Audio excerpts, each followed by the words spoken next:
ഇത് പാഞ്ചാലിമേട് ശ്രീ ഭുവനേശ്വരി ക്ഷേത്രം. ഐതിഹ്യങ്ങൾ അനുസരിച്ച് പാണ്ഡവരും ഭാര്യ പാഞ്ചാലിയും വനവാസകാലത്ത് ഇവിടെ താമസിച്ചിരുന്നു. ഇവിടുത്തെ ആദിവാസികൾ അവർക്ക് വേണ്ട സഹായങ്ങൾ നൽകിയിരുന്നു. അങ്ങനെ പാണ്ഡവർ ഇവിടെ നിന്ന് പോകുന്ന സമയത്ത് ആദിവാസി തലവന് ദുർഗാദേവിയുടെ ഒരു വിഗ്രഹം സമ്മാനമായി നൽകുകയും ദേവിയെ ആരാധിക്കാൻ നിർദ്ദേശിക്കുകയും ചെയ്തു.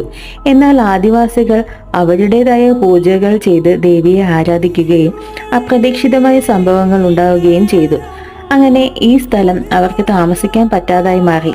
പിന്നീട് ഇവിടെ പ്രതിഷ്ഠിച്ച ദേവി തന്നെ ഇപ്പോഴത്തെ വള്ളിയാങ്കാവ് പ്രദേശത്തേക്ക് മാറുകയുണ്ടായി.